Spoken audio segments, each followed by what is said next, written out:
What's going on, guys, and welcome back to another spoiler review here at Big Gold Belt Media. Today, we're going to talk about The Boys Season 4, Episode 7, titled The Insider, premiering Thursday, July 11th, 2024. I'm Cam. We got Nadia over here, Gotham Geek Girl, as well as Mike, Jedi Mike. Today, we're going to talk about the show. This was an interesting episode, I think. Say the least, I would say that I can probably guess that everyone enjoyed this episode better than last week, right? Oh yeah, 100%. Yeah, for sure. Yeah, for sure. This one is a lot to unpack. I think they are really cramming in a lot of narratives into these episodes, especially as we're coming to a close. I believe it's only one episode left, right, for the season finale. Yeah, that's insane. Yeah, a total of 8, and it feels like the season went by so fast, to be honest with you. It flew. Yeah, super crazy. Did you guys have any initial thoughts on this episode, Nadia? I mean, I don't want to get into like what happens yet. Too much detail, right? Yeah. I guess just in the sense of like the story picking up narratively, it kind of did, but it's still like we have one episode left, and this season still has never like climaxed. Right. Yeah. Yes. Same. I completely agree. How about you, Mike? Yeah, I think this, especially this episode just kind of built up to this big, like blue balled, thing. It's just because there are things I was waiting for them to do. Like, hey, are you just trying to save all the deaths and everything for the finale? Okay. But at this point, you had a clear shot, come on. But yeah, it just kind of moving the needle and stuff. So yeah, same. I feel like one character, we'll get into it. I feel like me and Nadia talked about it backstage, but felt like they cut corners with it, and we wanted a little bit more story on them. But we'll get into that later on in this review. So this episode basically picks up, I believe it was just fall, right? The last episode we talked about it, and now it's Christmas time, right? And we get to see on here that there's a Vought Studios Christmas special. I'm not sure how we passed up a total of, I think, like 4 months, but here we are now. And the center of this Christmas special through Vought is Ryan and a group of Jim Henson puppets at this time. So he's basically going through and they're trying to do, I guess, a Christmas special, which is more like catered for children, of course, Ryan being the forefront of it. So that's the audience that they're looking for. And they have a song that they're singing is basically saying that if you see something, say something, right? And I would say this, I don't remember the exact words. I'm pretty sure nobody here remembers the exact words of it, but I'm pretty sure it was they're very, very specific on the individuals they're trying to poke fun at or either single out in this one. I think they were talking about like propaganda for sure. Yeah. Liberals. They were talking about Antifa. So many different things, and of course they're just making a parody. Yep. It was basically, I titled it the woke song in my notes. That's what I could think of at the time, but I was like, that's the people that they're trying to conjure up, and they're trying to, I guess, report them, but I think this all goes under the premises of what we know, that Homelander's whole plan is to create these camps, right, where they're going to be basically I don't know if they're going to be killing people, or I know they're going to be like holding people captive, right? I think that's what the storyline was so far. But this all basically goes together in this one right here. And now we get to see that Sage is basically walking into a meeting at the beginning of this episode, and we see that Homelander, Ashley, who's the CEO / mascot, and Firecracker are all in the room, and the meeting's already started. Sage at this point, I think, already knows that there's something up, as we can all tell. I mean, she's too smart to not know, right? When you guys saw this scene, did you think, okay, maybe Sage is out, or what did you think the next move was going to be in this episode? I'm gonna go with you first, Mike. I was like, she better not be out. I was like, oh, okay. Like, one of the worst things when we first got into the beginning of the season, I'm like, okay, I hope she's not a just one season thing, and then because like she's too smart. I feel that scene like in the first episode solidify her as being one like top tier characters of the show. In terms of definitely the monologues and everything, intuition, all stuff like that. Yeah, that's great. But then just to write her off at this, like, oh yeah, you're done. And then but I think the emphasis of the Maeve Rainbow book that she put on the desk, I think this definitely when the camera pans to that, like, there's obviously something there. And I hope they don't just throw this out next week, the final episode and everything, because I'll be pissed if they do that. But for her to saying that, we all confirm, like, yeah, you're too smart not to know that it was A-Train all along. But then it's like, in my back of my head, you guys were former teammates. So it's just like, to me, it felt like, okay, why would she not let A-Train go? Like, an information be in broad daylight, again, giving information to somebody just so he can take the picture and give to, Butcher and the team. I'm like, yeah, she knows he's there. He knows he's there. So I just like, okay, what is your end goal here? You don't want him dead, obviously, with A-Train. So like, what? And now that Homelander's done with you, like, okay, I'm gonna get him where it hurts. So and so like, where is that going to? I don't know. Because I hope like last season, Maeve, she got a happy ending, somewhat, whatever. At the end, when she just got her powers away, but she still, she still survived, on story and everything. Maybe we get that for A-Train, maybe, and for her, I don't know. But I just don't want to see black people get killed in this show. But hey, who knows? Who knows at this point? Right. Yeah. What did you think, Nadia? Yeah, I just feel like Firecracker has nothing to offer. Like, she has no power. She has she's just there. But essentially, she's holding over her milk as like a way to get in with Homelander. And like, they're like icing out Sage, and she's trying to be more important than she is. So she's like, oh yeah, I'm at this meeting before you. Like, she just seems like she's trying to find ways to like hint that like, oh well, I figured things out, I got us involved with Webweaver, like I'm the one doing shit. And it's like, honey, you're stupid, you don't know shit. Like, Sage already is 10 steps ahead. She already knows what's going on. We don't know what her end, like Mike was just saying, we don't know where her end goal is, but essentially we know that she knows more. And then the whole thing with that notebook, like, she clearly probably knows Maeve's alive or something and is holding that as some kind of evidence. I don't really know, but same thing. I'm really hoping that she's a major arc of the last episode. Otherwise, like, what's the point? Yeah, no, I completely agree. I feel like there's, like Mike said, as well as you, Nadia, I feel like there's more to that notebook, right? Of course, she dropped it down on the table. Maybe she left it there for Homelander to eventually pick up and read and find out, like, okay, maybe he reads it too late. Like, it's too late. Plan's already set. I'm screwed at this point, But then I also hope that, like, maybe there was a return of Maeve later on in this next final episode, as like, she took that blast from Soldier Boy, right? Saying Soldier Boy sounds so crazy out loud. I keep thinking the rapper. That sounds so Soldier strange. Boy. And I'm like, okay, but I'm like, okay, cool. So she took the blast from. I think she lost like an eye. I think that was it, though, right? She lost her eye, and she also lost her powers because she took the direct hit from. Yeah. That's right. Like, she took Soldier Boy out, and then that just took all the compound power out of her and stuff. Yeah. Wonder this. I don't know what else she would be able to, I guess, do contribute. Contribute to the team, as far as her being a one-eyed human now at this point. So I don't know, but that would be a cool return. Oh, good. I forgot. Sorry, random. But whatever happened with the evidence of the flight? I completely forgot.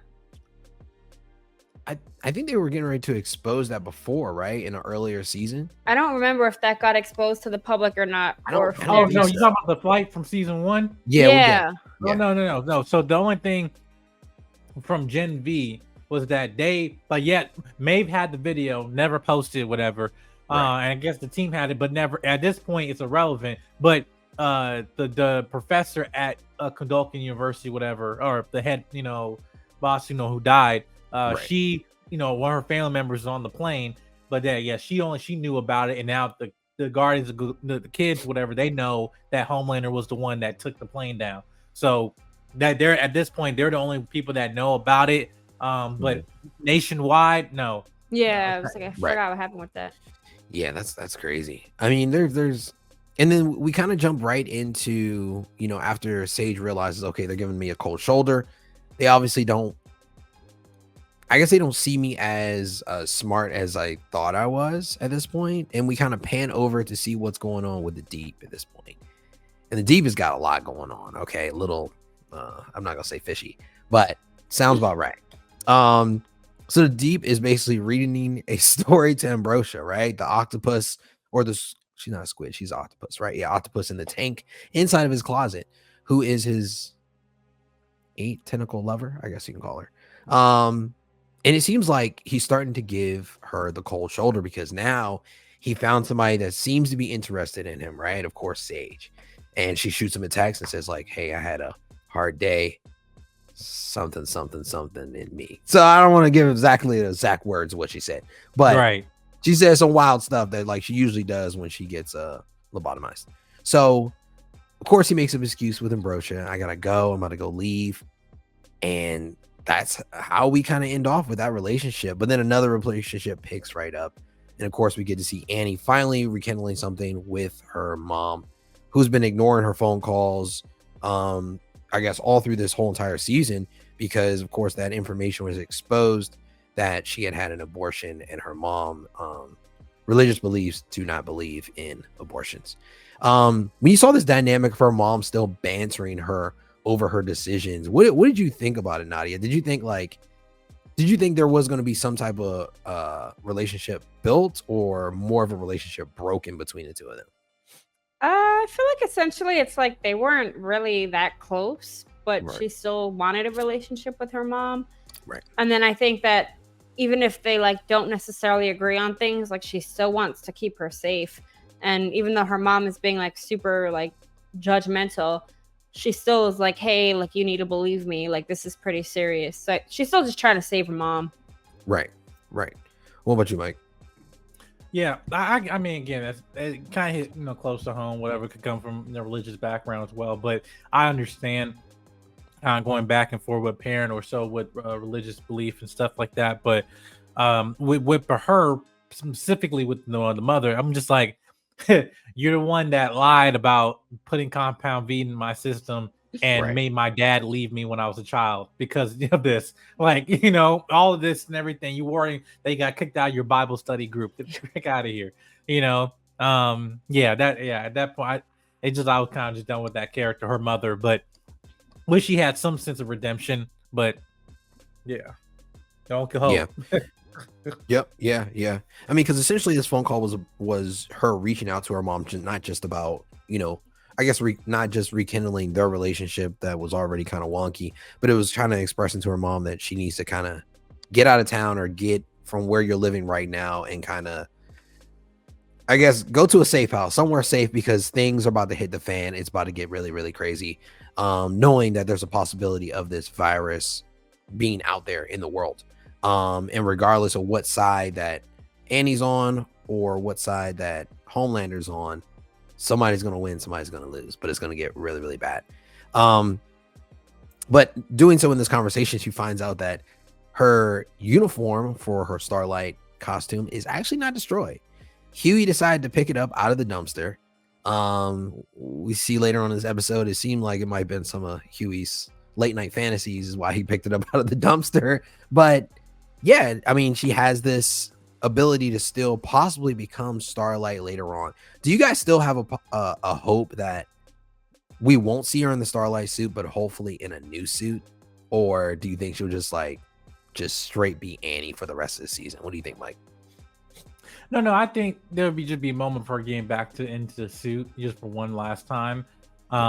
And stuff, but I mean, for me, if you throw that suit, I'll just say when my wife threw us, I'm like, oh, I thought you maybe want to keep it. I mean, it's expensive, and stuff, and but because I know that specific suit is something that's tied to her, not the suit that Vought made for her, where she was like half naked, whatever. So like, no, that he kept the one that she wanted, just in case. Like, hey, not to say that you're a byproduct of Vought, because the new suit is definitely the byproduct of Vought and everything like that. But the one that you had when you got in and everything, that is the one you came with and stuff. But hey, I don't know. I just thought, hey, it's expensive. Keep it.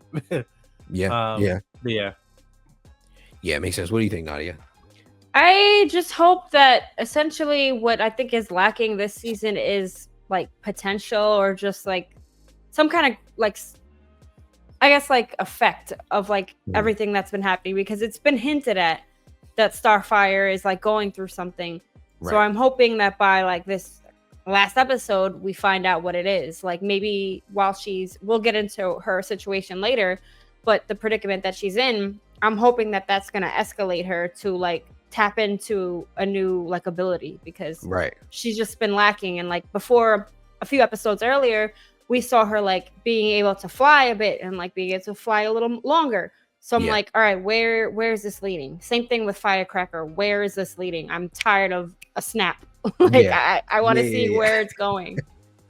It does seem like an evolution of the character for sure. Emotionally, you know, and hopefully their powers develop as well, especially for Starlight, like you said.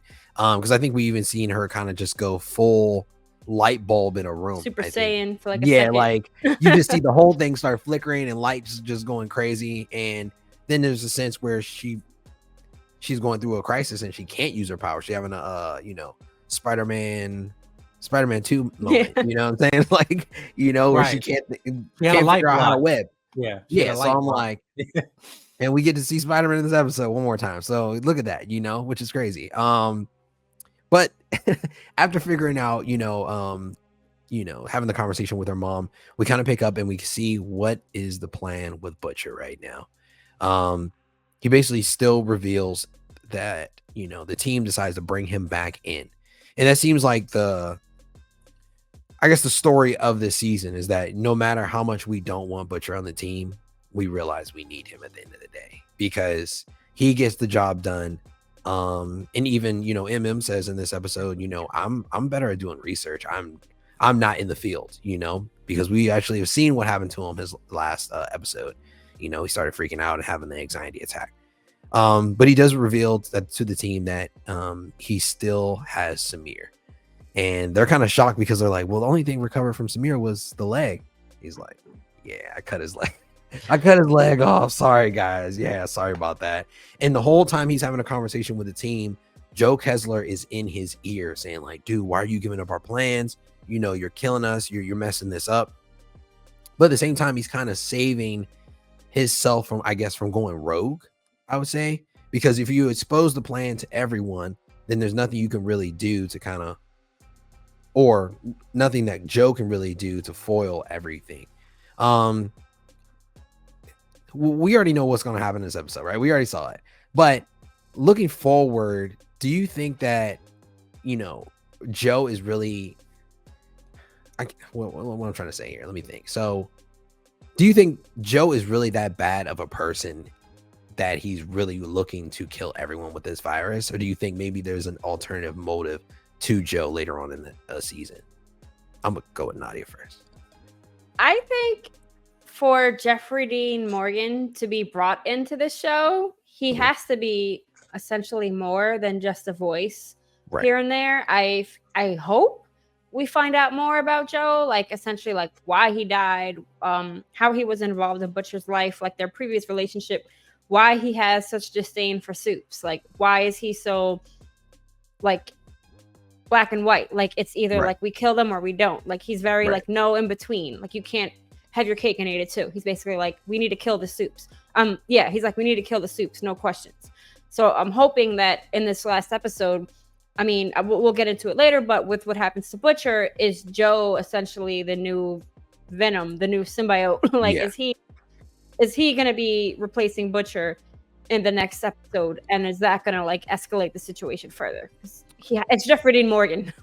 Right, exactly. I mean, that's a great point. What do you think, Mike? Right. I was like, are we gonna get weird Venom moment? Like we see the tentacles of with that rabbit and stuff, and I'm like, okay, is it gonna be like some tentacle thing, or that just can be consuming you to this like type of like exoskeleton or whatever, or something like that? I mean, just it be something interesting, damn it. Like, because the rabbit took temp V, right? But also Butcher, he took the temp V on top of the compound V he took later. So it's like, that's where I'm like, okay, are you just feeling the after effects, or are you actually dying? Or this tumor, it might still be a tumor, because the same thing with Deadpool. Like, yeah, Deadpool can die, but he still has cancer around around his entire body and everything. So it's like, you can still have the actual entity, but you're not dying, So Yeah, I'm just kind of seeing the end goal of all that. I mean, I know his wife doesn't have no ability. He just there, just be his saving grace and everything for him. It's like, whatever you did to take the dude out, do it. I'm like, what did you do? I want to see, I want to see it. That's, yeah, that's really Yeah, no, that makes sense. And now that I'm thinking about it, we didn't see Becca at all in this episode, right? So since Joe told Becca to shut up, Becca's been gone, right? Or did we see her in the beginning? Or I think just like he said, Ryan, like in Ryan's sense, like the photo. Ryan says, okay. Yeah. Oh, yeah, because it was like, well, the photo and stuff, right? Yeah. Yeah, the but picture he got what Butcher sent to him, under the Christmas tree and everything. But yeah, just a picture of him and his wife. Yeah, the younger version, the nicer version of Billy. So, but it's crazy because we haven't seen her since last episode, I guess you say, in a speaking role, since Joe Kessler told her to shut up. And now I'm like, oh man, did he wipe her out? I mean, I know her memory's still in there, but her as a conscience, is she still operating as the anti-venom inside the body? I don't know what to call her now at this point. She seems like the angel on the left side of the shoulder when Joe is, obviously the darker side of, one's thoughts at this point. But to just go into more about him introducing or letting the team know about the plan with Samir and about the virus, he breaks out, or he makes a call to Mallory, right? And Mallory breaks Frenchie out of jail. Okay. I had a problem with this because what the hell happened to Frenchie? Where was he at this whole? I mean, he was in jail, right? Obviously, but we got no type of storyline or any type of dynamics of like, what did he serve? Hard time? Was it tough? How was the food? Like I didn't get anything. Nadia, did you have a problem with this part of the episode, or did you feel like maybe it was something that didn't need to be told? Absolutely, because I feel like they have so much power when it's convenient, and a lot of times like it just like makes zero sense. Like Frenchie turning himself in, like you just mentioned, like what is he exactly? What were the terms he turned himself in for? Right. Why wasn't there a raid on the French lady or Russian, whatever she is, the lady like that's in charge of him, where we keep seeing her in flashbacks? Right. Like I guess in the whole like mob related sense, or like the bigger picture of like why aren't they going after the people that hired him? Why aren't they like doing any type of like investigation? It should be like a huge like type of like mafia type type thing. Right. Like I'm like, did he turn himself in for like stealing a candy bar? Because he should be in like what do you call those like cells where they're like locked up, isolation solitary, or something? Yeah, solitary. Yeah, solitary. Yeah. Like why he's just at a regular jail where he can have visitors and like paint pictures. Like like you said, like we got nothing, and then he got out so easily. So it's like Mallory has such pull. Why don't they do things that, I don't know, she should be the one getting them into Victoria's like house and shit. Like it's just, it's convenient when it's convenient, and it doesn't make sense a lot of the time. Yeah, no, I completely agree. What do you think, Mike? Yeah, I told y'all last week. Yeah, the CIA was gonna get him out when it was convenient, and then it's just like, oh yeah, but then just like, oh okay, we did not see a shot of you in prison having epiphany, like whatever, or repent, or another guy's like, I kill people too, but hey, we gotta live the sins we deal with and change, and that's not who we are, who we used to be. But guess, hey, I just gave you plot, Amazon, Prime, I just gave you plot, free of charge. But yeah, and then now she's like all mad at him and pouty and all that stuff when he came in and everything. It just adds another turmoil to the show and stuff. It just again, I just think that it was completely unnecessary. You could have gave him the same emotional, if not greater emotional weight of him burdened with that, instead of sending him to jail for 2 episodes just to save, hey, let me give Kimiko something to have a emotional anchor for this episode or something like that. You could have done something more creative with that. Yeah. It's like, what was like the actor not available, or it was like, oh, we don't have enough to pay all these people. We can't pay you, so can you not, just sit out this episode? Right. Yeah. I mean, that's what I was thinking too. I mean, maybe that's what it was. But I mean, this is a chance for Prime to go ahead and do a 3-episode miniseries, Frenchie Hard Time. Just go ahead and throw that together Somebody's gonna watch it, you know. Maybe he did learn that life lesson in there, Mike. I don't know. We don't know what happened. But the weird exchange for me also was he just was like, you know what, I'm gonna go over here to Kimiko and talk to her, right? Like she's like, you know, I'm like, dude, she don't want to talk to you. She don't want to talk to you. You ignored her. You know how many times she been up there sitting in that lobby? If I had to go sit in the lobby and you ignoring my visitation, don't talk to me. I'm gonna be pissed. I'm gonna be very, very upset. So that was one thing I saw. I was like, oh, this is just a weird little interaction that they're having. So essentially the plan is that Butcher decides Frenchie's coming out of jail. Frenchie and Samir are going to develop a virus only for Homelander, is what they're trying to say. How easy that is, we don't know yet. So we'll see how this goes. But to get back to what Mike said, and this kind of picks up on the scene where Ryan actually walks into his little apartment area. And of course, it's Christmas time. He's got all these presents, but there's one present that's wrapped up in like brown, I guess, like paper bag or something. I don't know what to call that, with string. And he sees that it's from Butcher. He opens it up and it's a picture of Billy Butcher with his mom, Becca, and a dog they had. I don't know the dog's name. I don't know if you guys know the dog's name. There was a dog. It was a name in the comics. Pug, right? I forgot. Yeah, I forgot. But in the comic, I think he was a French bulldog. Yes. Was he? Yeah. And in the comic, he was more like the dog from John Wick. Okay. Yeah. The dog that I forgot. I love his character in John Wick 4, but that's essentially what Butcher's dog was like. Like his name is Dog. His name is Dog in John Wick. It was like Sickum. And the dog, you know, the dog will do his thing. Oh, you talking about the black dude or John Wick's dog? No, the black dude. Oh yeah, but his dog. Yeah, but his dog essentially, like in the boys comic, the bulldog, it's like he's, you know, Sickum. That was kind of his thing. Yeah. And seeing that, I think in that scene made me think, you know what, Ryan has a lot more humility and a lot of more appreciation for, I guess, human life, of course, more than his dad, right? Or his biological father. But in that sense, when you guys saw that scene, did you feel like, okay, I think Ryan might be turning over a new leaf, or he might be going more on the path of what Butcher really wants him to go, as well as his mom? What do you think, Nadia? It's interesting because I felt like I'm not sure if it was in the episode before last, we started to see like a drift of his humanity. Yeah. Like he started to seem like, ooh, like when he had the assistant girl beat the shit out of her boss. Right. Like it felt like a power trip, and it felt like he's losing his humanity and he's essentially getting that like power trip ability. But then with this, I think he's starting to realize like that his real father doesn't give a shit about him. Like it's more of like an ego type thing between in that relationship. I don't think Homelander necessarily, I mean, he cares about his son, but in an egotistical manner. Like, that's mine. Not in a like, I want him to do what he wants to do. If he doesn't want to be a soup and he wants to be a librarian, that's okay. Absolutely not. Like, that would not fly.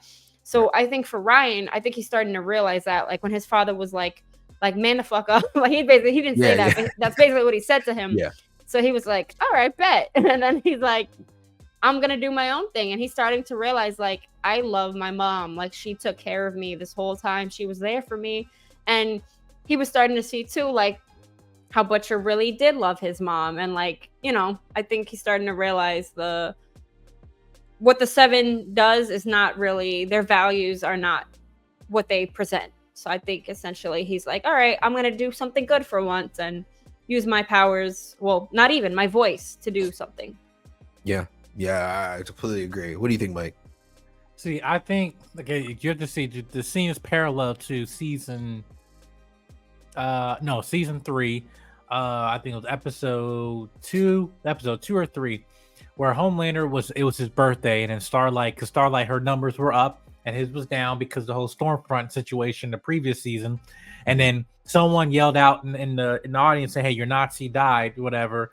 And then he say, hey guys, you know, I'm done, I'm sick of this. And then, you know, Ashley's about to cut the commercial and say, like, don't you dare. It's the same thing happened. Ashley's about to cut commercial, like, no, stay, you know, keep it. And I was like, so I thought with that scene where he said Homelander said he had enough. I think that was gonna be for him, Ryan. So I had enough of this, and actually say something like, "Hey, I'm my Homelander. He essayed or whatever. My mom, and stuff or something. And I don't think he still knows that. I think that's the tipping point for him to find out what he's a byproduct of, right? And I thought maybe that's something wherever when he saw that picture or something, he realized, wait, like how did you get with my mom? Like whatever that conversation ever happened, now that you're a aware teenager now, I just at this point I'm just like, I thought he was through, and he found out, and then that was his Homelander moment from season 3. Yeah, no, I agree because I don't. From what I remember, I don't think they ever exposed or they didn't want to tell Ryan that. I guess he was very, very young at the time when everything was going on. But the stuff that was going on was hectic. So it's like you can't mess up this kid's head anymore by telling him this. He's already seeing this lady getting her face lasered off in front of him. Why would, telling him something that happened to his mom? Well, I can see how that could be a little bit more traumatic, but at the same time, it's like to each his own. You know what I'm saying? It's like if we're gonna let it all out, we might as well let it all out. Honestly, we probably wouldn't be where we are in this season if that was the case. To be honest with you, he would already be on Butcher's side, and Homelander might be gone by now. That's what I understand that, but at this point, it's like we get to the end. It's like, hey, rip the Band-Aid off. Yeah, you can't keep saying like whenever we all have childhood trauma. What is ever lying to children benefit of us? Stuff in any way, or at least prolonging the truth.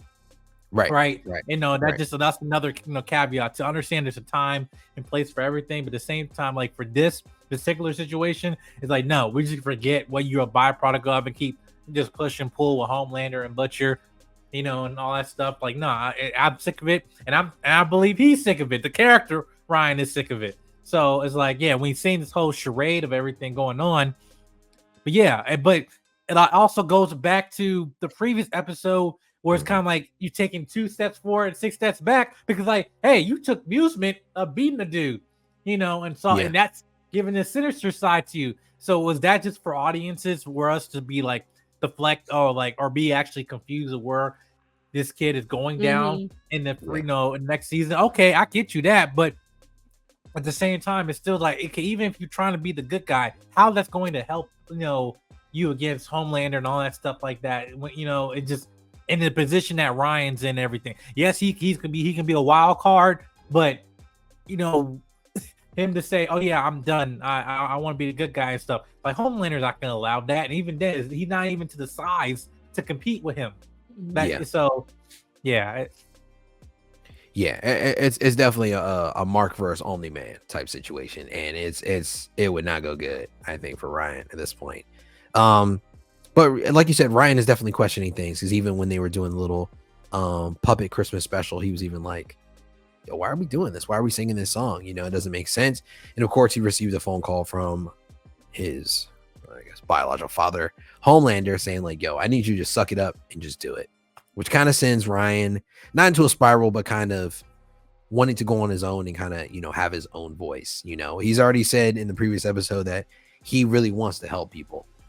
But at the same time, like Nadia pointed to, he won't mind an assistant, smacking around her boss for a few minutes. So I don't know what's happening at this point. But then we get to see another person trying to get his family to safety, right? He obviously knows something's going to hit the fan, and MM reaches out to his baby mama, and he's like, "Hey, need to get out of here. I got you $10K, right, for you and Janine. I got y'all 2 tickets to go to Belize." And come to find out, the mom still got the hots for MM, right? I didn't know this though. I'm thinking like she moved on, she's looking for other guys, or maybe she's on dating scene. I don't know, but now it gives MM a reason to leave, right? A reason to get out. But as we know in this episode, MM decides to stay, right? To do good and also help out the team. Were you guys surprised in the decision that he made at the end of the day? I mean, because I probably would. Well, I would peace out, to be honest with you. What do you think, Nadia? How did you feel about it? I think A-Train was right. In a sense, Homelander's too dangerous. Sage also has already threatened his family. I feel like they're not going to get away that easy. I think it's smart. It's like sad. It's like a sacrifice he has to make. But I think essentially he is saving them by staying behind because sadly, I hope nothing happens to him. But I think that's the only way to save them. Because if he runs off, they can find him easily. And that's not, the situation's not just going to disappear. Just because you run away doesn't mean that everything's going to be safe. Homelander could blow up the planet. Homelander could blow up the planet. Like it won't do him any good by leaving and not knowing what's happening and just pretending everything is fine. So I think we kind of saw it happening. That he loves his daughter so much that he'll do anything to keep her safe. And also him reflecting on his grandfather and dad.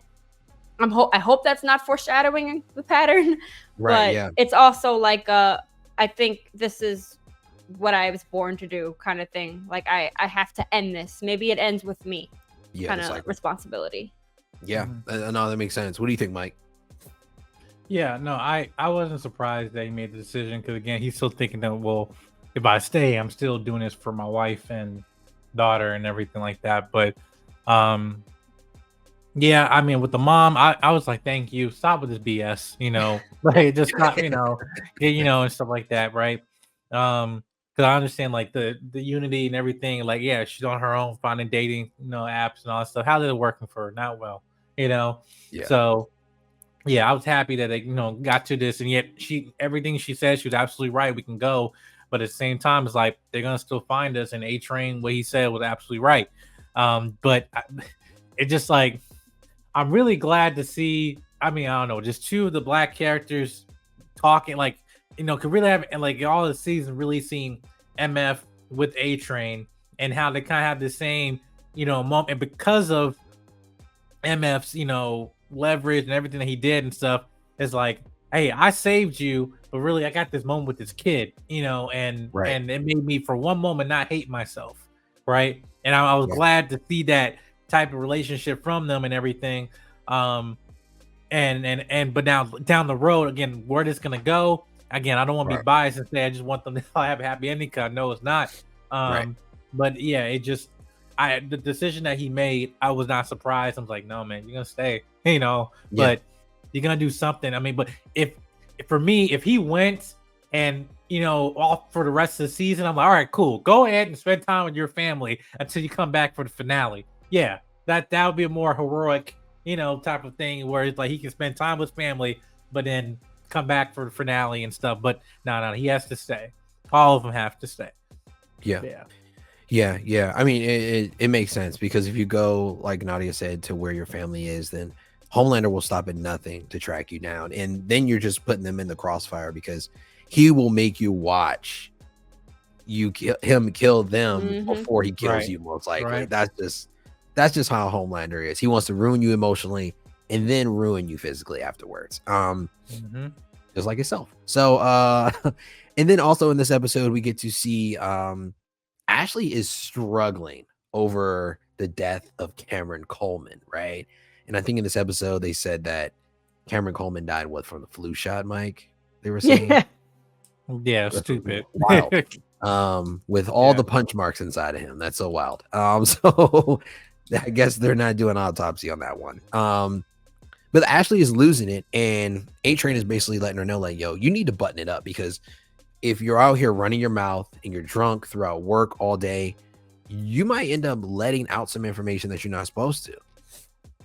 Essentially, it's a quick conversation where A-Train is kind of like, yo, get your shit together, because we're in this together. Ashley is still constantly trying to not weasel her way out, but she's trying to say, like, I didn't do much. I only did this, only did that. It don't matter. Homelander is still going to kill you because you had some type of part in it, though. And I don't think she fails to realize that, but she's also in denial at the same time that, like, oh, I'm gonna be saved. I'm a good person. I'm not that bad. I just did one thing. I just pooped in the toilet one time. You don't care. Like, let's be honest. He'll probably take you out regardless. But now the new plan is that Butcher has to meet up with the shooter, right? Where did they get the information for the shooter is what I'm trying to figure out. I was so confused. We just started talking about a shooter, and I'm like, who the hell is a shooter? Like, what? how did we get this info? Mallory? Like they didn't really say. Yeah, I was so confused with that whole arc. Because like first now there's a leak and now there's a shooter. You know, it's like what you know. This is the problem we're talking about again. It's like I'm watching. It's like okay, there's some editing and deleted scene that we missed. Yep. I was like, what did I miss of the episode? And really a pivotal one because like just shooting up like yeah, when you find a leak here, now we got this shape-shifting alien or shape-shifting soup and stuff out of nowhere. Right. You know, I'm like, what the fuck was this? Right. Like, I'm just like, I was like, who the hell is that girl in the closet? I was like, right in the closet, and I was like, oh, okay, and now you want to do something, but like the second to last season, I'm like, what? Yeah, it's just like, what does she do? Like, what she have? I'm like, I don't like, I'm really confused. And they did that whole like January 6th reference, but I was like, okay, I get it, but how does that tie into like what you just said? How they got into this room? Right. It's just I don't know who this person is, but now they're saying is that the person who's gonna assassinate the president, Singer, right? Yeah, Singer and stuff. But now like with the January 6th or the White House plan, even though on the nose, obviously, but with the plans and stuff, that's again going into the finale of The Boys, which ends like around, or at least the height of the story is in the White House. Right, you know, and so it's like it's okay. Now I know they can't have that be the next episode because the show will be over. But it's just like we're just moving inch by inch before we get to the meat of it, and that's why I'm kind of getting frustrated. Like adding another layer to is like, yeah, you're just trying to assassinate the president so Newman can become president, and then the game plan goes into effect and stuff like that. But yeah, I had no idea who that the shooter was, and I paid attention very carefully. Like, who was that? I'm glad it wasn't just me. I was like, wait, did I miss something? I'm sitting here typing and watching. Like, who's this kidnapped lady? I was like, kidnapped lady question mark. It definitely threw me for a loop for sure, though. But yeah, so they end up investigating the apartment of this so-called shooter. The shooter has plans, I guess, for the campaign route of Singer, he is the president right now, or he's about to become the president, right? I think they're running for president. Running for president currently right now. So essentially this person we find out is a shapeshifter. They go to a closet because they hear noise in the apartment. They open up the closet and they find a girl who's like been beat up and bruised and all kind of mangled. And she's like, oh my God, thank you so much. This guy's kept me here for weeks. He wouldn't let me go to the bathroom. I've been stuck in here. But she's lying because they found tampons in the toilet. So I was like, oh, she lying. How you not go to the bathroom unless the shooter was a girl? But I just figured she said he, so it was a guy. So whatever. But they try to help her and she ends up slicing Hughie's hand. Hughie don't feel nothing. Obviously, I was confused because I would have been grappling on the ground. Did he inject him with something like slice or something? Yeah, he's like, sorry. Oh, you saw that? I'm technical difficulties. Okay. Sorry. Okay. Stabbed him out. Yeah, stab. Yeah, Hughie doesn't even notice anything happens to his hand until towards the end of the action sequence, I think. I don't know if that was adrenaline pumping or what it was, but as the shapeshifter is running down the hallway, she grabs onto an old lady. Nadia, was there any shock value for you when you saw how the shapeshifter shifts? Like that was a little different for me. Should we keep going? Yeah. Okay. So I'm just gonna reference a 90s movie because I'm like a crime, like a 90s crime, like I'm obsessed with like 90s films. But it reminded me of Fallen. It was a movie with Denzel Washington and James Gandolfini, where Denzel is essentially like a detective that there was a serial killer who gets I believe it was an injection. I don't think it was the electric chair. The serial killer gets an injection, but he was possessed. And essentially his soul escapes. And it's a very similar premise of like the shape shifting, but it's like, I touch you and it passes. So you can never know who the entity is inside. So I love that movie. It didn't do well, but I love it. But I thought of that immediately when she was passing the old lady. I was like, she touched her for a reason.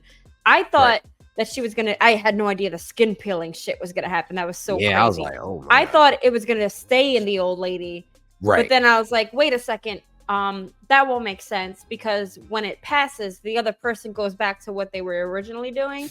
So if she's in that, it wouldn't make sense for her to still be running. Right. So I was confused how it got from the old lady to the next part, but I guess it doesn't work the same way as Fallen, where it's like if it goes into you, that's it. The next person has it. I feel like it can take your. This is scam. Maybe more Mystique. I think it's more like Mystique. Right. So it treats like your physicality.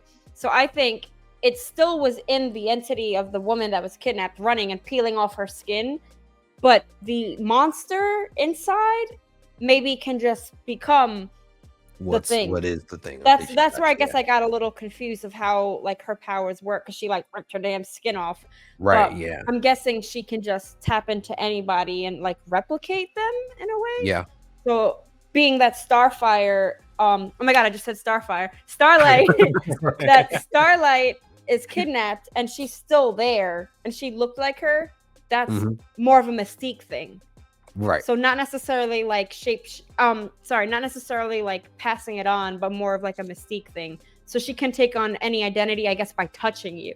Like that, she has to physically touch you. A more grotesque Mystique. Mystique, exactly. Instead of her just changing everything, even her clothes and all that stuff like that, which is easy. No cleanup, no mess up or anything like that. No. You change to a certain body and stuff. Okay, you have the skin, but now we have to peel off of you, and stuff. And now you're that person, the person under that.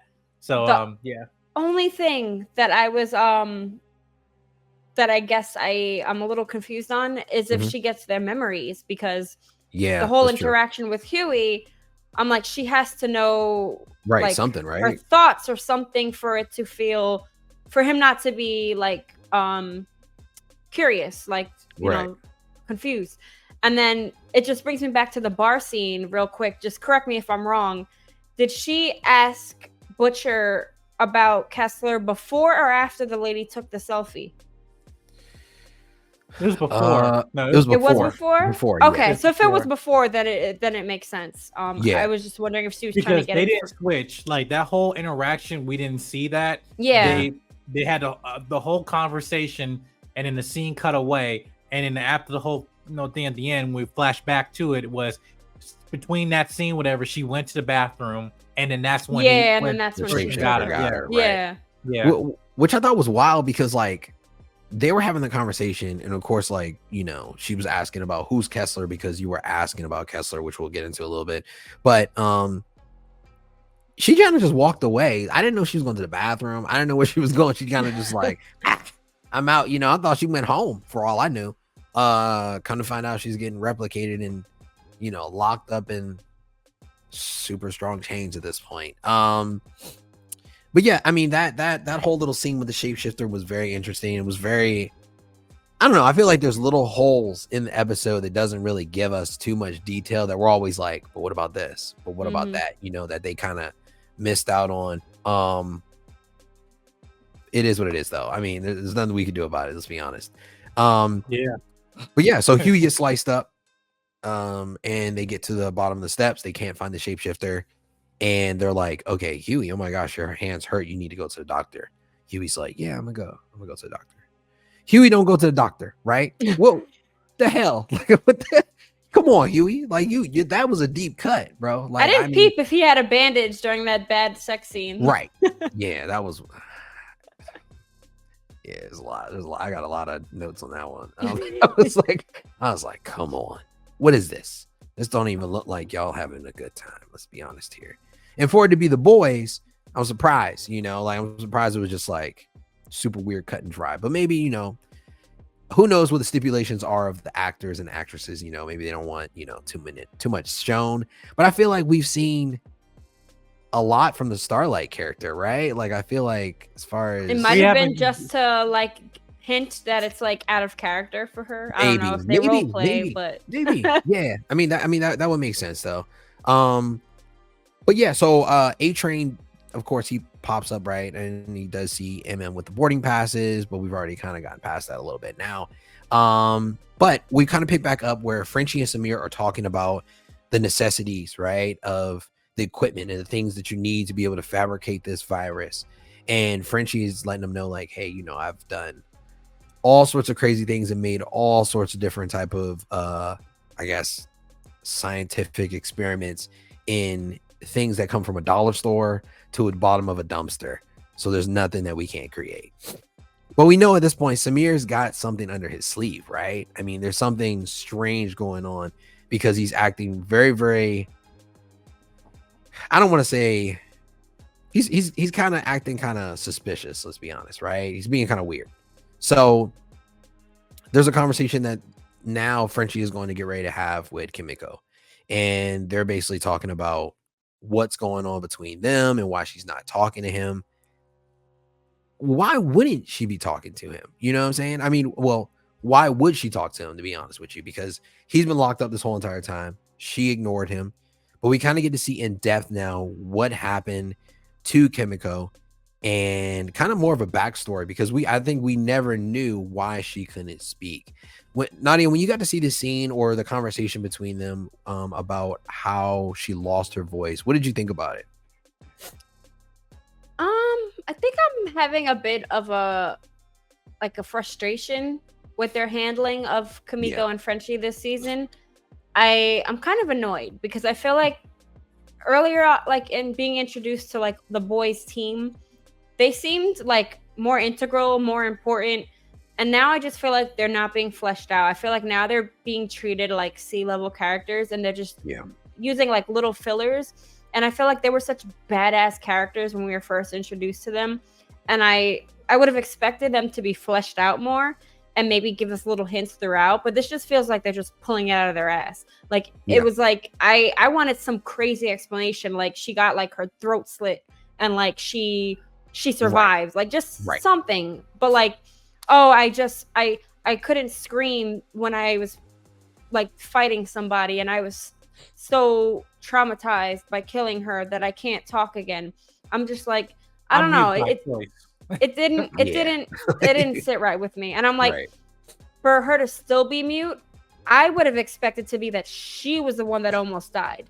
I think the situation needed to be a little more traumatic, where like maybe she's in this thing and fighting like 10 people or some shit, and like she started screaming and like they slit her throat. Just, I don't know. I just needed it to be, not to say more traumatic, not more like torture, but something for it to like stick the way it does. I just felt like this was like a cheap excuse. Like somebody was like, oh, we need to write an excuse in for them to have this conversation right now, rather than it have been like a fleshed out backstory. Like, it just, it's not working for me, her and Frenchie this season, and it's kind of a letdown.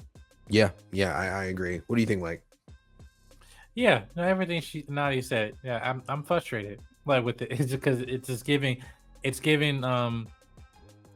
like it just like lackluster, and just like feeling, hey, let me just pull something out and let it stick. Yeah, I'm mute by choice.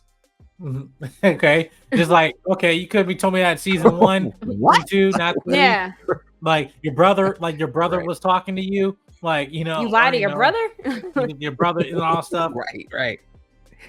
You know, it just okay, and then it's just like, yeah, we get it, you were in human trafficking, but it's like, but yeah, you heal. It would make no sense if oh yeah, they slit my throat, now I can't talk, but like I can cut your whole freaking hand off. Like, you have Deadpool regeneration at this point. I'm like, so it's like, you know, like, yeah. And also, what was the whole point of season 3 then? If she's mute by choice, that after the compound V and all, and they went to that musical number and all stuff like that, she was trying to speak, and it's like, wait, if you remember that? Like, why? If you want to talk that, so bad, but now I forgot about all of that. That's a good point. What the hell happened with that like, whole thing?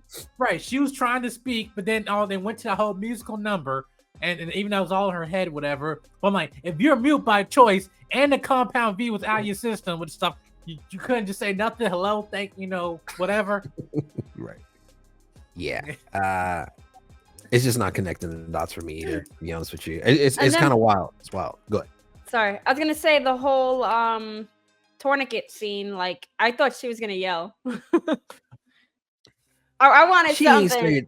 You know what? She was like, I don't know. I can't say that. I'm like, you can't get your leg cut off. Like, I know you've been through some shit, but like, just ripping paper. Like, I don't think she's getting it back. So I'm just like, she didn't Oh, yell you don't for think she's that. gonna get her leg back? You don't think the leg's I gonna don't think grow she's back? getting it back. Yeah, I mean, I don't think it's gonna grow back because I think essentially like Walking Dead, like what do you call it? Like theory or whatever. Like if you get bit on the leg and you do the tourniquet and you cut off the bottom, like which is the infected, rotted part. If it hasn't reached the bloodstream above, you're okay. So if whatever that not compound V, whichever one Samir made, the virus, you saw like her leg was all bubbly and like nasty.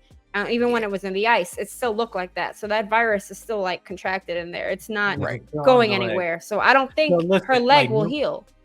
Right. Newman got her leg and they got their leg. So, you know, it's like, you remember they have two separate legs that's infected with the damn like virus. They got the leg from the barn and they got the leg from Kimiko and all stuff. Again, but then when you think of this on paper, why like, okay, just make the damn virus, put it up in like or something and just call it a day. It's just like, you know, oh yeah, it's gonna take me months and stuff, and you just inject the bitch with the freaking, you know, and with the leg. I'm like, come on. And then you said it expands through freaking bodily fluids. The leg was cut off, but the blood was still running. Even on, you know, it's like the contamination. Like you're saying supposed to be like airborne and bodily fluids and all stuff like that. Your leg is bleeding. Even the one that's cut off is right next to each other. Where's the contamination? Yes, true. Yeah, blood was definitely still flowing out of there. So that really doesn't make sense. And was he that scared of Butcher? Like where he was like, I'm only going to use this on the woman that just came in the room? Like, right. Yeah. I don't know. It's just kind of wild. Just I'm not gonna say the whole storyline, but like parts and pieces just seem kind of all over the place. That obviously are confusing for all of us. But at that scene when you're seeing her like trying to scream or yell, or she's not really doing it, she's just staring at the bee. I'm like, bro, you could have like yelled and gave us something, right? Some type of squeak or squeal, especially after she had that conversation. But was the leg that Samir infected the same leg that he got infected? I mean, the same leg he got cut off? I wonder. No. You mean as in like left and right? Yeah, like right. Like they can build like a Frankenstein. I'm gonna take out your left leg. They should build like a Frankenstein. Yep. He like, I'm gonna take out your left leg. I ain't got a left leg. That's cool. So she can be walking around with Samir's taller leg in the next episode, maybe. Attached back. That would be insane. But I wouldn't put it past them, to be honest with you. But I do hope her leg grows back. I hope you're wrong, Nadia. I hope her leg grows back. Maybe Deadpool style with the little tiny short leg before it grows out fully. I would take that though. I would just she can't be not talking and hopping around. You know, it's gonna be a struggle for her in this episode, probably for the season finale. But yeah, so we get to see also there's another relationship that's still kind of all over the place because the Deep is still struggling with his love life with Ambrosia. He just can't let her go at this point. So he comes back to the pad, the Deep pad, which sounds wild. And he's like, hey babe, I'm back. And she's like, I can smell her on you, right? I'm like, ew. Ew, what's that mean? So he makes like a hard comment at her and is like, well, listen, she has 4 limbs, you know, and Ambrosia's like, that's not fair. I was born this way. And in a rageful love triangle, he ends up smashing Ambrosia's tank. And Ambrosia ends up suffocating because of the lack of water, right? In the closet. In the closet, literally.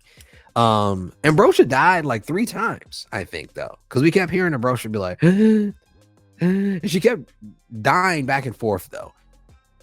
Do you guys think he will regret killing Ambrosia later on? I can't say later on, I guess in the next episode. What do you think, Nadia? I have 2 things. One, right. I feel like he regrets it. He was like crying, and you even saw him like with Homelander, like super spaced out, like he was like zoned out. Like I think it's gonna hit him. But I am just confused how I don't know how octopuses work breathing wise, but how were there sexual relations? How was it? He was reading, and also when he was reading her the book, she was on the bed, did she have an oxygen tank, like with water? That's true. That's true. I was like, wait a second. I'm just trying to think of like all the interactions they she had. that air, right? Yeah. Out of water. How did that happen? How did she not suffocate doing their thing? Like I was like, wait a second. The math. The math is definitely not math on that one. Mike, what do you think? I just thought about that too. Wow. We're on to something here. That's crazy. Nah, I just wait for this dude to die. Like, I'm just I'm sick of it. I don't care about the damn octopus. Like, we get the joke in Herogasm and all stuff like that. You ate an octopus in season 3, so then now you got another octopus, whatever you want. Like, and then the octopus, they're sea and land animals. They can be on shore. They just gotta be more, in some more shit. Like turtles. Turtles can be, being somewhat water and stuff like that, right? So the only thing was that was over dramatic because like you broke the water tank and she's just there, but like, you're gasping for air, but there's still water on the ground, from the tank that's been poured and stuff. So you just gotta let it just dry out and all that stuff. But yeah, I'll wait till deep. At least they should have let the glass chopped her, like give us some kind of explanation because we didn't see anything. So I'm like, maybe it could have been like the glass inside of her was also killing her. Like we didn't get none of that. Yeah, there was nothing leading to trying to figure out what was really going on inside that closet with Ambrosia. We just know she was gasping for air. She died once. She came back to life and did like this weird soft "I love you," and then finally died. I was like, that was weird. I was like, that was so strange. But yeah, and then we get to see the Deep is like zoned out, right? And Homelander is in front of him like, bro, wake up. Did you hear what I just said? And he's like, yeah, I heard exactly what he said. And of course, he's kind of like in a vengeful state now. I mean, he's the one that killed Ambrosia, but at the same time, he's very, very upset. Essentially, Homelander told him or sent him and Noir to go out and to, I guess, go to the headquarters of the boys and kill Starlight, aka Annie, and Butcher. This is like the first real fight we've seen in a long time. So yes. Go ahead. Love it, but I was gonna say, wait, rewind. Homelander, Firecracker. Oh yeah, so Homelander, Firecracker, right? So, God, I hate her name though. I know. Saying it out loud sucks. So they basically, or Firecracker finds another leak, is what she says. I mean, essentially, he was a leak, right? Let's be honest. And they decide literally he was a leak, right? And they go to this, I guess, their secure location where they have him like in an interrogation room. And Homelander's like, yes, Firecracker's doing her thing, whatever. So they get there and it's Web Weaver, right? And he's nervous, and when he gets nervous, he can't stop, I guess, shooting out silk yarn, I guess, or what do you want to call it, spider yarn or spider webbing out of his back hole. Slinging ass, web slinging. Slinging ass. Oh my God, Jesus. And it's just like, it just keeps coming out of him like it's like diarrhea, right? It's kind of wild. It was the weirdest part of the episode. Essentially, it's probably one of the most grotesque parts of the episode because he says, hey, these guys, use me and I was the leak. I gave them information and I let them borrow my soup. I'm so sorry. And Homelander decides to just literally rip him in half from like shoulder, or I guess you could, what the hell is this? Collarbone, right? Your neck collarbone, and just peel him apart like a piece of damn string cheese, which I thought about when I saw that. As far as shock value, Nadia, how on a Richter scale bad was this for you to see like somebody just ripped in half out of 10? Probably. I think I need more of that this season too. Like I feel like even Homelander's a little toned down this season. It's like weird. Like in some ways, it's like trying to be more weird. Mm-hmm. But at the same time, it feels toned down. I don't know how to explain it. It's like, I feel like the violence, in a sense, like, kind of like, I don't know. It's like weird to explain. But yeah, I feel like there's way less violence this season. I don't know, like, as it progresses, I think Homelander should be more of a threat. Like, be more frightening. Like, the episode we got in the in the lab, like where he was home, that was cool and all, but it's like it's Homelander. I want more of that evil guy on the airplane, like just lasering motherfuckers for no reason at all, like unhinged. I feel like it's kind of been lacking for Homelander, which is weird in this progression of everyone being so scared. I feel like he's not the Homelander that we've seen. So it's great to see him rip somebody. Like I want more of that. I definitely feel like every time he gets ready to do something in the season, it's been predictable. Like I know it's getting ready to come. Before in the last couple seasons, he would just laser somebody's head or he'd be punching through somebody's body, and I would never expect it, and it would give me more shock value. But now it's like, all right, this something's about to happen. You gonna do it? Oh no, he froze. Oh no, Cam froze. This guy. Okay, no, you're good now. You're good now. You're good now. Okay, sorry.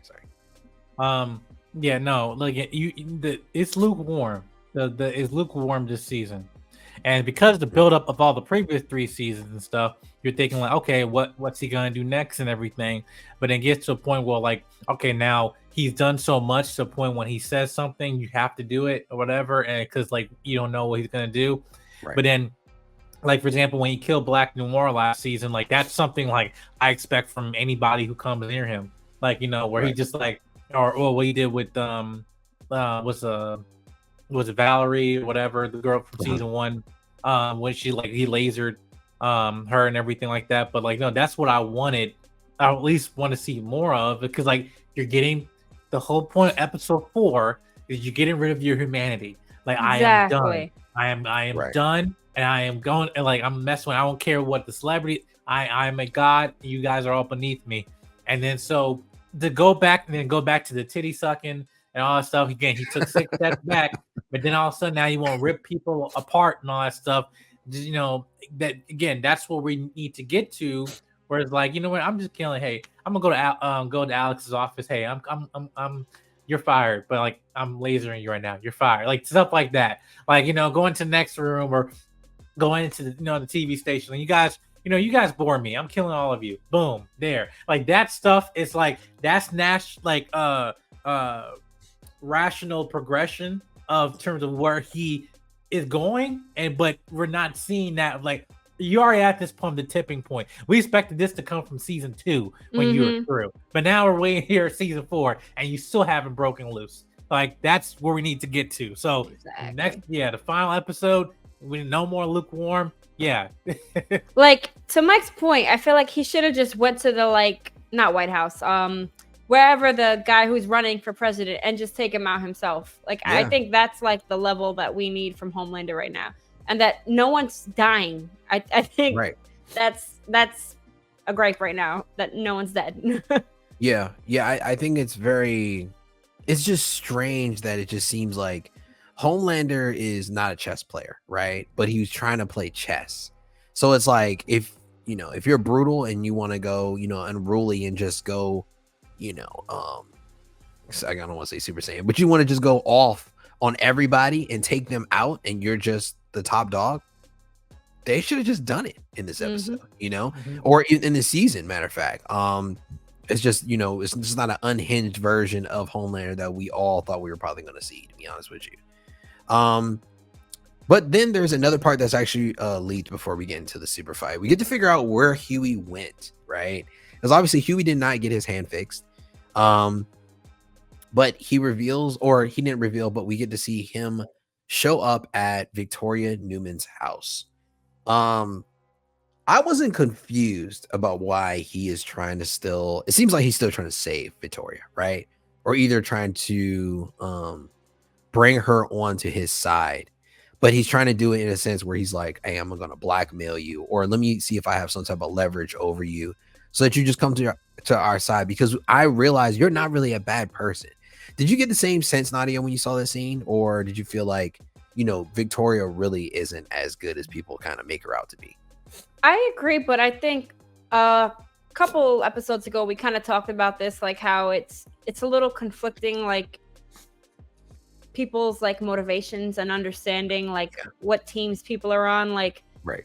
I feel like essentially what we were just saying with Homelander, Victoria has that power as well. Like in that room, when we were introduced to her as the head popper, when we first discovered it was her, like that was like a great shock. And it was like, oh man, I just feel like she's kind of lost that value of like being this big, like important entity. And it's like, I don't know. I think that's kind of the struggle of the show right now of like, obviously we know the 7 are like villains. Like we know Homelander's a villain, but like, I think to what you just said, like Newman's like motivations, is she good? Is she bad? What we talked about, I think it was the week before last week when they released Stanley, where's he, Edgar, like what's just the bigger picture? That's still my main issue with this. They should have just released the info about her at this point. Like, I completely agree. And they got more info on her, but she really doesn't seem to care, which is crazy. What do you think, Mike?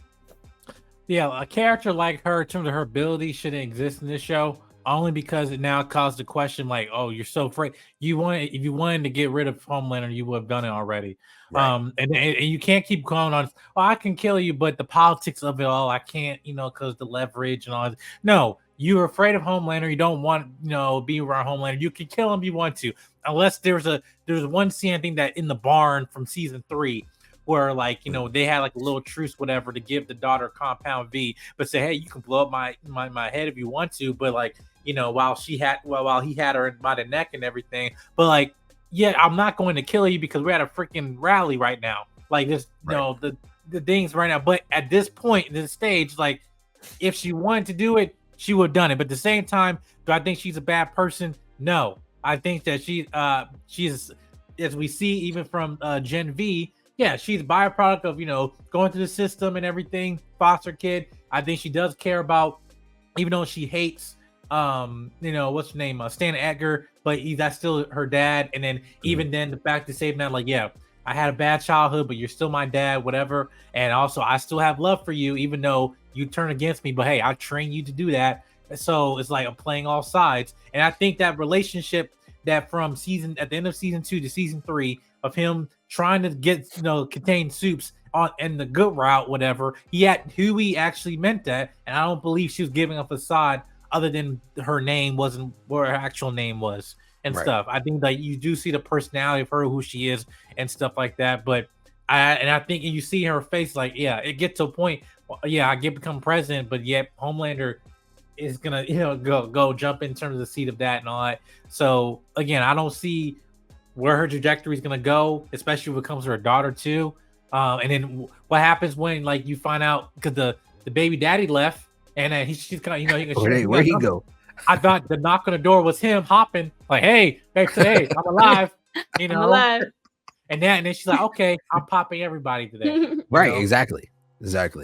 I feel like it's going to get a little bit unhinged when she finds out that Billy was the one, that took baby daddy and chopped his leg off and held him captive this whole entire time. Swift thinking by Samir, by the way, as well, man. That dude is quick on his feet. We gotta give him some credit. Quick on his foot. Let's be honest there. But now we come to the part of the episode that we've all been waiting for. Finally, a big fight scene, right? I've been waiting for this for like a couple episodes. The sheep were cool and all, but this is what I've been waiting for. We finally get to see the Deep, and I call him New Noir, right? I don't call him Black Noir. New Noir. They are facing up against Butcher and Annie at this point, in the, I guess you could say, the boys' headquarters location. And the Deep made me really not like him in this scene. Like, I didn't like him before, right? But I really hated him because he like blames Annie for all the shit that he's caused himself, let's be honest with you, right? And he walks up to Annie, he's like, I hate you, you're a B, and it's unbelievable how you tried to get me canceled. Let's remind you, he forced almost a BJ on Annie at this point, right? Earlier in season 1. And he's like, I don't know what this is about, where people are victimizing white men nowadays. I'm like, what is the world coming to? That's crazy. Typical frat boy. What? Like white privilege rapist gets off and blames the female. I'm like, well, he hit that on the nail. Shout out to the actor because he did a great job. Oh, yeah. But yeah, the fight begins. They pair off. It's the Deep versus Annie. and he's thumping her. Let's be honest. And then there's Butcher versus Noir. Butcher still has powers. I don't understand a little bit. I mean, I know the venom is inside of him. At least that's what we're calling it, right? I guess it could be called just V. I guess at this point, whatever. But like, how is he able to survive these punches though from Black Noir? Did you understand it, Nadia, when you saw the scene or the fight scene? I guess same. Yeah, I agree. I guess that it's like what's the like levels of his guess like abilities? Like, is it only when he's in like Joe Kessler, like where he has? It's like I don't know. I guess yeah.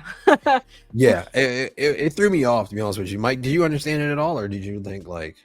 No, I mean, I think he was kept running from him. I mean, other than throwing projectiles and stuff like that, he didn't really get a direct punch from him. At least I need to look at that fight again. But yeah, and then he had had a shotgun or whatever, but it was the machine gun from MF and stuff like that. But yeah, I didn't think he got a direct hit from him. I think it was just he was throwing objects around him and stuff like that. But yeah, I mentioned this. I was trying to save it though, but until we got to this point, yeah, this whole fight was BS. They should have killed the Deep. They should have killed the Deep.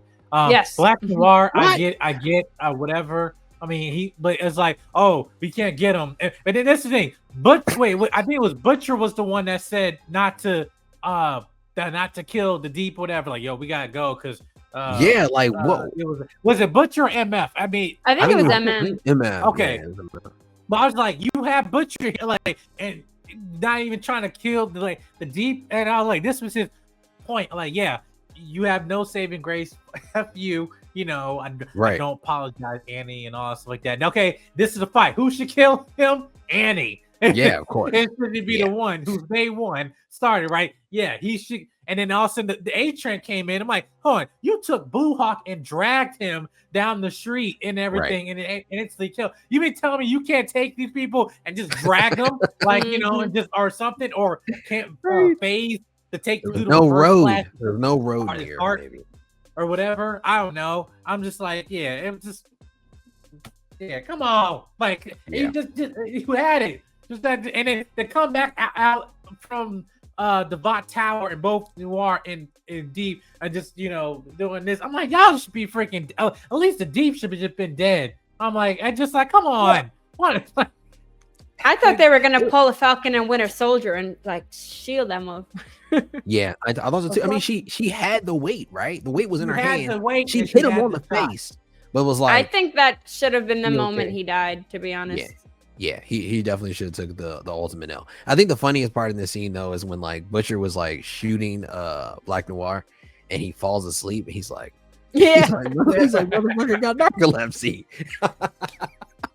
I'm like, funny. What the hell? But he woke up so fast. He woke up super fast. Yeah, he did wake up quick. I was like, damn. He up already. But Noir gets thrown out the window, and then like he don't come back up. And I'm like, he can fly. Why didn't he just? Did he have narcolepsy on the way down out the window? What happened? Right, like exactly. He fell asleep again. I don't know, but he just never returned, and they were able to walk out safely. Which I was like, what is going on right now? Especially because they know that A-Train is the leak. I would have think, okay, we need to kill Noir and we need to kill the Heat. We've been good. That ties all I was loose just gonna in. say that. Right. I was gonna say for A-Train to have been like so protective lately, I feel like it doesn't make sense to like let them live. Like, right. They're gonna know it was you. Like you gotta end them. And I was excited to get a fight again, finally, like you said, like a team up. But like I think this scene should have been a little longer. It felt kind of rushed. And the Deep should have been deaded. Yeah. Once Annie penetrated my man through his gills with her nails and like body slammed him and then like hit him with I thought she was gonna tap into her powers in this scene, to be honest. And fry him like fried fish. Yeah, that would have been fire actually. Come on, Come on. I can't be doing your work, writers. Turn into like a storm. I'm like, oh shit. Send us she just electrocuted his ass, like something. Just like, yeah. That would have been perfect. Fish and chips. That's what Butcher would have said, probably. You know what happens to the Deep when it gets struck by lightning or struck by starlight? The same thing that happens to everything else. That's right. The storm toad thing. Do something, come on. Right. Okay, so I mean, after that's over at this point, A-Train, he's obviously on a good path right now, right? Because he decides to even stop in and tell Ashley, hey, we got to get out of here. And Ashley's obviously like, I can't leave.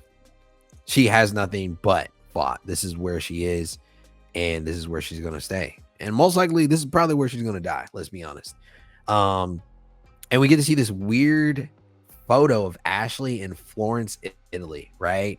And she's got like these like orange cornrows and wearing like a Chet Guerrero shirt, right? And I'm like, this is kind of strange seeing the teenage Ashley in here, which was just kind of like a nod, I guess, to her past and who she was before. But essentially, they are having this conversation now in the bar that we talked about a little bit earlier, where Annie is asking, why did he ask for Kessler during the fight? Because obviously Butcher was struggling keeping up with New Noir, is what I'm calling him. And he was like, hey, Joe, I need you to take over. Essentially, like, if you're in there, go ahead and take over because I need the Venom to come out to go ahead and whoop this guy's ass and do exactly what you did to Ezekiel.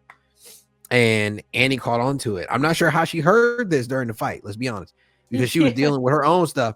I'm not sure how she had time to be like, who he's talking to? Like, when did you have time to listen to me? That's weird. And she asked him in the bar. He kind of snaps at her.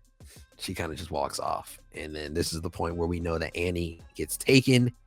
And I guess any sedative on Soups works, right? I mean, we've seen Firecracker pass out from a needle injection. Annie get chlorophylled in the bathroom. I don't know. I guess anything that goes through their nostrils or their... I'm confused. Okay. I don't understand how that shit works. All right. If you're a Soup, you would think you're immune to everything. I don't know. It's when it's convenient because like what Newman got a bullet to the head and some acid thrown at her and just damaged her suit jacket. That was it.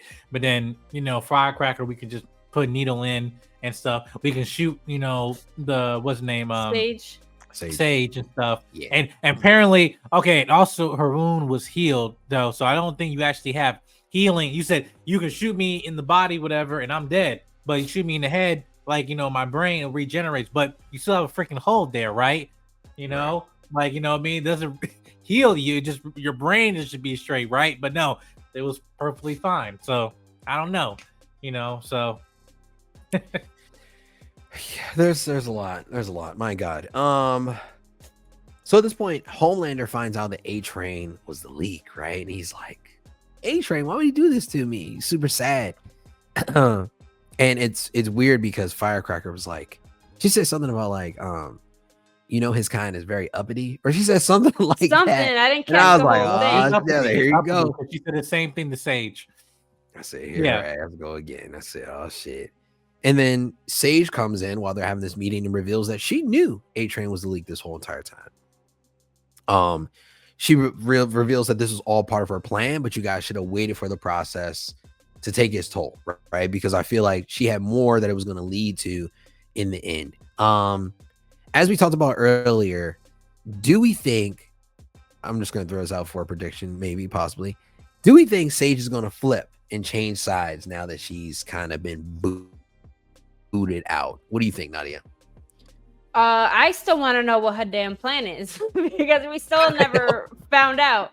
So I don't know. I just need the last episode to really tie a lot of shit up because there's so many like open-ended questions. I don't understand her teaming up with Homelander in the first place. Like, what was her overall genius plan? Like that, the audience has not been let into any hint of her plan yet. And I think that's one thing that the writing, not to say failed, but like has not given us any semblance of a hint to what her overall plan is. They just keep saying she has a plan, and she just revealed to Homelander that she knew about A-Train. Okay, but how does having A-Train involved benefit this huge plan you have? Like, I think that's my main issue right now. Just I completely agree. What do you think, Mike? I was like, okay, then and if you're saying, oh yeah, I gave him all the information that A-Train gave him, I set it all up and knew exactly what they were gonna give him. I'm like, okay, so you knew about the whole thing with Web Weaver, you knew about all this stuff, and then this, which is why you also knew about Tech Knight and the whole thing, because why was she in the library? Like at the end, last week episode stuff. But then there's one thing that she said that was interesting, but like you're not gonna be able to finish the plan because there's one person you cannot beat. Yeah. Who is that? Is he talking about Ryan? Is he talking about Newman or something? Yeah. Like who? Like, because at this point, they're talking about Team Homeland or Team 7. The only 2 or 3 power people they got is the Black Noir and Deep, who got beat up, and Homelander himself. Firecracker, she's not no threat to me. I don't see no threat in her or anything like that, right? Right. And but then on the boys, you got A-Train now, because you're A-Train, wherever Annie is until she gets out, Kimiko, and that's really, and then Newman is just neutral. Right. And stuff. So right. But who is the person you saying no one there's some one person you cannot beat? Like, but it's like it made no sense. Like, what is it, Newman? Is it like your or son? Is it even Maeve? But how does that make any sense? Like, right, because she don't have her powers. I think Maeve is out the show. I think Maeve is completely out the show. Because I'm like, what would be the whole point of the Notebook? Yeah.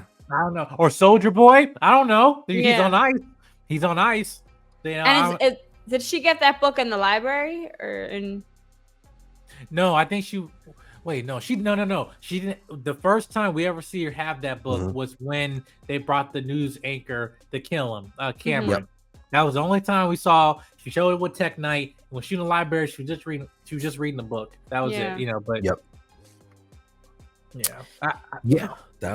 that was wild. And so at this point they allow Sage to leave, right? And Homelander lets her know, just be glad you're not leaving out of here in a bucket.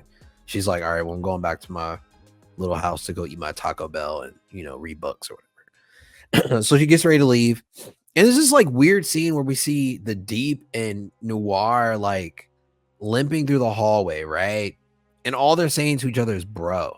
Yeah, was that supposed to be like what was that movie? Dude, I lost my car. Okay. Right. Okay. Yeah. Right. That makes sense now. Okay. Dude, all right. That makes sense. Dude. I was like, okay. and that's all they keep saying the whole entire time until they get ready to pass Sage, who's leaving, right? And Sage, as a matter of fact, the Deep says something that Sage said to him in a text and said, hey, I had a really hard day, right? I guess that's what would be like code word for like, hey, I'm trying to smash. And she walks past and she's like, I gotta go, I'm fired. And they both turn around and Noir says, but wait, I love you. And they look at each other like, wait. I didn't even know y'all had a conversation. Y'all both been smashing Sage this whole entire time. She's like, sorry. So come to find out, part of the plan, or I guess you could say the fallback plan that the Deep had for Ambrosia was to be with Sage instead. Now that plan is probably foiled unless he's going to be in like a throuple with Noir and Sage, which I think would throw it off completely at this point. I just think the episode kind of took a spiral when it did that. I don't know.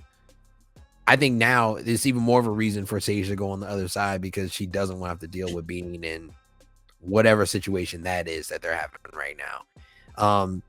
But in this episode, also towards the end, we pan towards what's going on with Ryan, right? And I think Ryan really it was a smaller part in the episode, but him being in the beginning, middle, and towards the end was more of a focal point to think like, okay, he's starting to come into his own and he's going to be the person to lead us out in this next finale episode.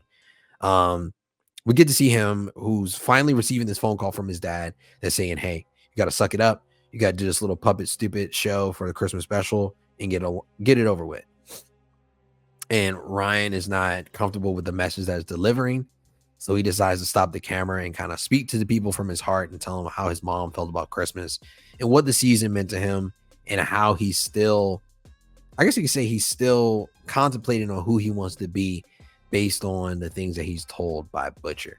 Now, I know we talked about Ryan a little bit earlier in the episode, But what is the level of hope that you guys have for Ryan's character going towards the end of the season as well as into next season? What do you think, Nadia? I just hope that, I don't know. I was wondering if because this scene turned out to be live, so Butcher saw it and he's like, yes. Right.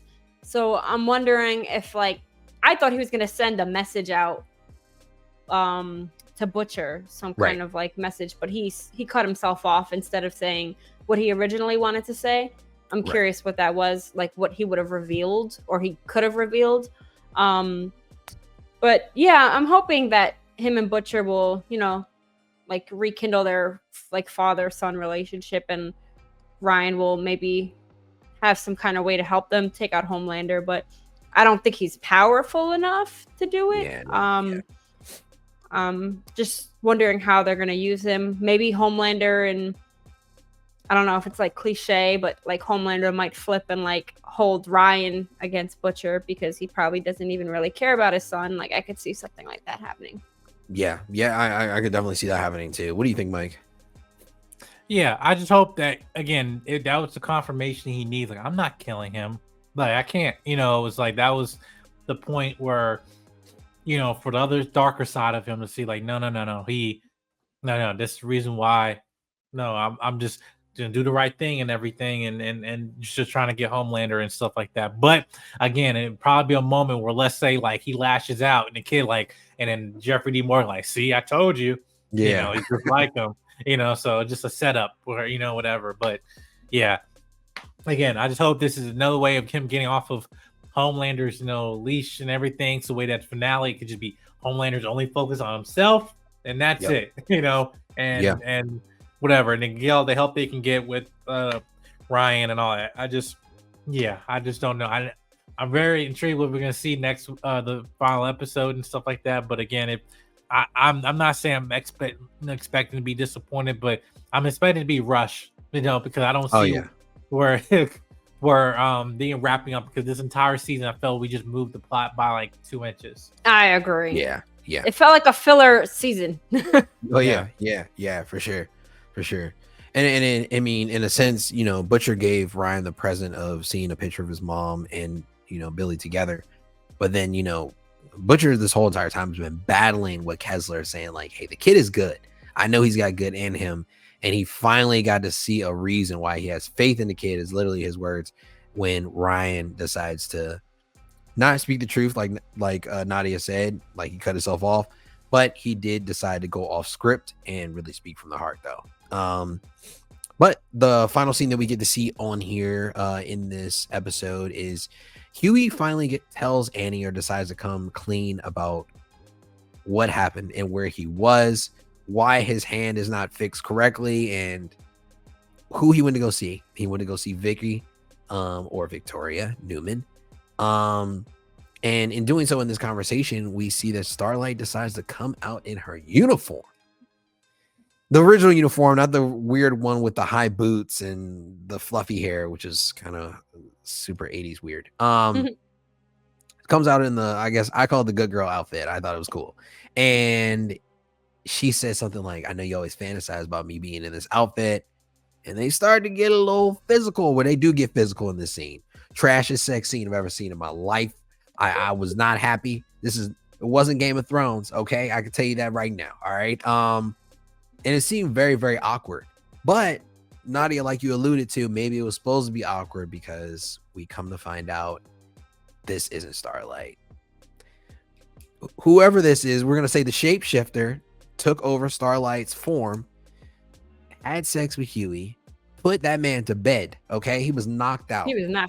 His ass ain't waking up until Saturday, and it's Thursday. I'm pretty sure of it. And goes inside the vaults in the room. Don't know where that came from. I think they were in a hotel room, and pulls out this laptop. And did she even open the laptop? Or when she opened it, there was we didn't get to see what it was. She opened the safe and it was safe. Yes. Okay. And the laptop was just in there, but we didn't get to see what plans or anything were on the laptop though. Okay.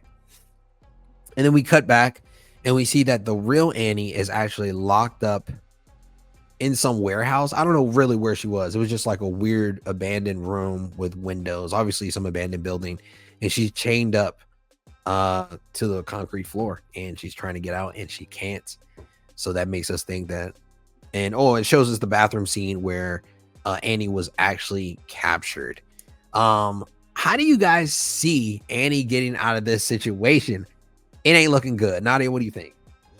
I'm just wondering, are those handcuffs like some kind of like super powered dampening? Yeah. Like, are they regular fucking handcuffs? Starlight can't get out of regular fucking handcuffs. That's kind of weird. She has to be more than just drugged. It has to be something. Right. It's weird. It's too easy. Yeah. I'm hoping this is when she taps into whatever power she's gonna have that she can get out of. I think this ties into everything we were saying before. Like, where did this shapeshifter come from? It seems like it was a really cool like concept, and like I didn't expect this at all. Like at all. So I was shocked. At least we got something pretty cool in this episode. But I still feel like overall storyline, like where has this character been? Who was this lady that was kidnapped? What is her plan? Who does she work for? Why is she getting this information? Why is she after Starlight? Like what information is going to be revealed in that? But I guess we got to wait to find out next episode if anything will make sense. Yeah. What do you think, Mike? Yeah, I think they're just gonna whoever that Annie or the shapeshifter Annie to use her and say, hey, look what Starlight did, and she probably just gonna be doing something on camera. And mind you, the Starlight brand is already tarnished, so to me, for you to do that again, there's something that's already redundant. And stuff like that, or a person that's someone impersonator, or unless that Annie just to infiltrate the team, that's it. Nothing like make no public announcement or anything. But with her, she gonna get out somehow, whatever. I mean, she can fly and all that, but I think what they were trying to do here, you should have done that 2 or 3 episodes ago, and got with this and stuff like that. I think this is so random and just like right before the finale, like I agree. And honestly, it could have been like a looming concept. This could have been like something that happened in like episode 2. And then we forgot about it, and then it's like, oh my god, I forgot. This has not been the real Annie this whole entire time type thing. That would have made more sense. But like you said, before it to happen now, it's like, all right, well, we really gotta. Is the next episode 2 hours? Like, how long is it? Like, because also too, like, who put it into motion? Because like, there's no way it could have been Victoria. Like, was like, oh shit, they got my info, they gotta get it. She's been known they had her info, so that wouldn't make any sense. So who sent her? Like. I don't understand where the shooter still came from. Yeah, like, I want to shooter. All right, well, here we are. I don't know. That's kind of crazy, but I'm actually hoping that what you said was true, Mike, though, because that would make for a crazy story twist towards the end. Because if she took over Starlight's form, and now Starlight is the one who assassinates Singer, then that would put Starlight in like hella trouble, That's the only thing I can think of. I was like, maybe that's why she took over Starlight for anything. I mean, obviously, because I think the shapeshifter obviously is a female. I would think, because it's all totally giving me, what is that, X2, X-Men 2? Yeah. X-Men 2. It's totally X-Men 2. I'm like, because she took over. I mean, the shapeshifter only took over females, right? It was the lady in the closet, right. That could be a point too. Gray hair woman, and now Starlight. So maybe it is a woman, or it could be a man. I don't know, but I mean, it would be even crazier if it really is originally a guy who is the shapeshifter, or either a morph type of thing. Exactly. Exactly. Were there any points in this episode that you guys wanted to talk on that we might have missed out on? I think we've been going for a long time. I think we covered every detail. This was a lot. And like we said, these episodes, it seems, our reviews seem to get longer because they are cramming in so much more in these little bit of 51 minute episodes that they probably should have maybe extended this out maybe to like 10 episodes, maybe. But it's weird how like so much has happened, but nothing has happened. It's like I'm moving in place. I'm like Mike said, you taking what, 3 steps forward and like 2 steps back. So we're like barely moving. Yeah, crazy episode. If you guys had to rank this episode though, out of 5, what would you give it, Nadia? 3. Okay. What do you think, Mike? Yeah, I give maybe 3, 2.5, maybe. I mean, not as bad as last week episode. I will say that. So I can say a 3. I'm just ready for the show to be fucking over. Stuff like. And again, I enjoy this show. I love this, everything. But yeah, that's all I gotta say. That's just my complaint. Yeah. It's just come on now. But yeah, I give it 3.5. Yeah, 3 out of 5. I'll definitely give it a 3. And honestly, the part that was keeping me in it was the fight scene because I was excited to get one. So I was like, all right, cool, we're here. I mean, they keep giving us plot twists, but the problem is none of my questions are being answered through every episode. So I keep getting more questions as I go along. Maybe that's how they meant it to be. But yeah. Any final words, guys? Hurry this show. We ended well.